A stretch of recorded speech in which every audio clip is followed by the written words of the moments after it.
YouTube channel Ajamil मेरी बात में बहुत दिनों के बाद आपसे रूबरू हो रहा हूँ। परिस्थितियाँ कुछ ऐसी बन गई, कुछ ऐसा घटित हो गया पिछले दिनों जिसके लिए हमारा मन, हमारा हृदय तैयार नहीं था। इलाहाबाद की सुपरिचित कवियत्री मीनू रानी दुबे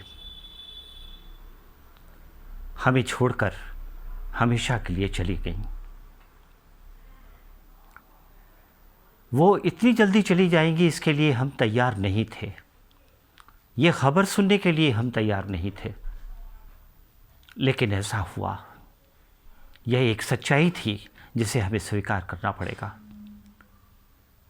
पिछले दिनों वो अपनी सीढ़ी से गिरी और गिरने के बाद उन्हें अस्पताल में भर्ती कराया गया, जहां उन्हें बचाया नहीं जा सका।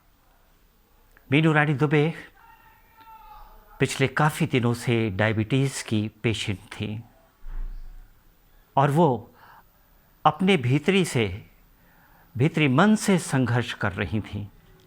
ये उनकी जिजीविषा ही थी जो बार बार उन्हें अस्पताल ले जाती थी और वहाँ से वो अच्छी हालत में लौट करके चली आती थी, ठीक होकर के चली आती थी और कहती थी कि मुझे अभी ज़िंदा रहना है। पिछली फरवरी में वो हमारे निवास में आई थी घर पर, मेरी बहू को आशीर्वाद देने के लिए, और उन्होंने अपने आशीर्वाद में यह बात कही थी कि अब मैं डूबती जा रही हूँ, लगातार डूब रही हूँ।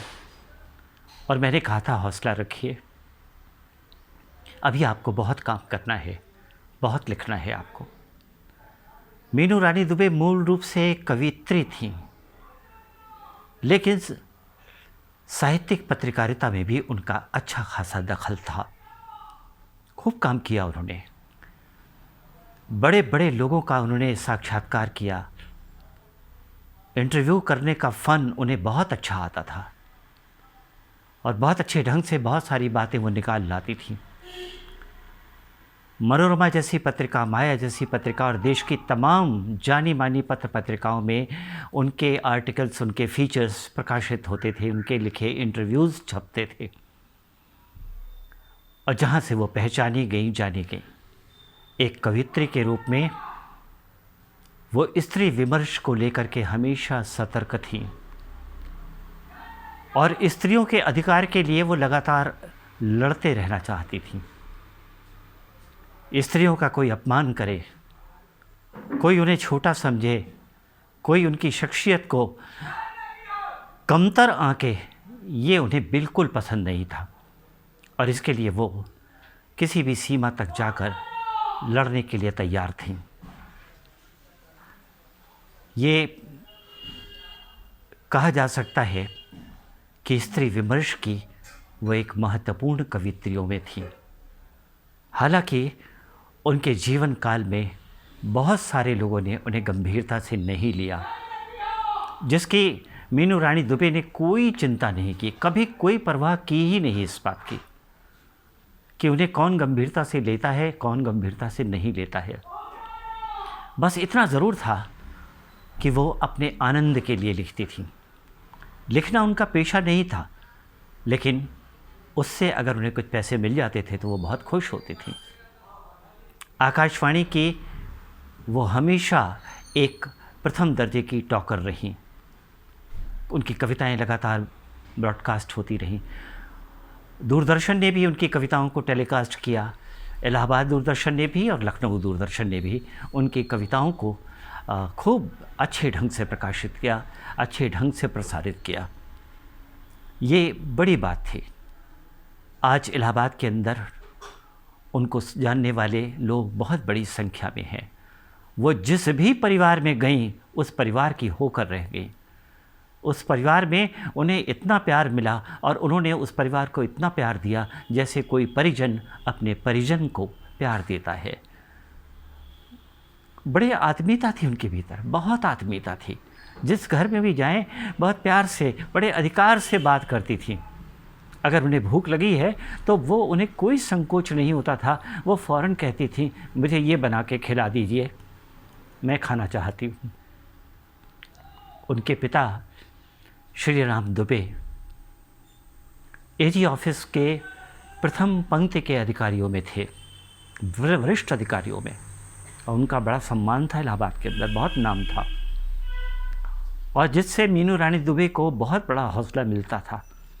उनके पिता उनके साथ खड़े थे। वो हमेशा कहती थी कि मेरे पिता मेरे साथ खड़े हैं, मुझे किसी का डर नहीं और मुझे किसी की परवाह भी नहीं। वाकई लड़कियों के साथ जब उनके पिता खड़े होते हैं तो लड़कियां बहुत ताकतवर हो जाती हैं, उनका हौसला बढ़ जाता है। और इसका सबसे बड़ा प्रमाण थी मीनू रानी दुबे। अब वो नहीं है। लोग यही कहेंगे कि बहुत सारी स्मृतियों की तरह, बहुत सारी यादों की तरह एक दिन उनकी स्मृति भी काल कलवित हो जाएगी, वो कहीं चली जाएंगी, उनकी भी यादें चली जाएंगी। चली जाएं यादें, यादें तो जाती ही हैं। किसकी याद बचती है इस संसार के भीतर? किसी की याद नहीं बचती, सब भूल जाते हैं। लेकिन मीनू रानी दुबे इसलिए ज़रूर कुछ वर्षों तक याद रखी जाएंगी क्योंकि वो लोगों के दिलों में जाकर निवास करने लगी थी, लोगों के दिलों में रहती थी। वो लोगों को दिल से प्यार करती थी और ख़ास तौर से बच्चों को, युवाओं को तो बहुत प्यार करती थी। सांस्कृतिक कार्यक्रमों में उनकी उपस्थिति जैसे अनिवार्य सी थी। लोग उन्हें बुलाते थे और ये बड़े ठाठ से वहाँ जाती थी। लोग उनका बहुत सम्मान करते थे और बहुत उनका आदर करते थे। इस रूप में हम सब उन्हें कभी नहीं भूल पाएंगे। वो मेरी छोटी बहन की तरह थी, हमेशा भैया भैया करके आती थी और बहुत स्नेह से मेरे घर में बैठती थी, मुझे प्यार करती थी और मुझसे बहुत सारी उम्मीदें करती थी जिन्हें पता नहीं मैं कभी पूरा कर भी पाया हूँ कि नहीं कर पाया हूँ, पर उन्हें मैं अपनी स्मृति में रखूँगा, हमेशा रखूँगा और यही उनके प्रति मेरी श्रद्धांजलि है।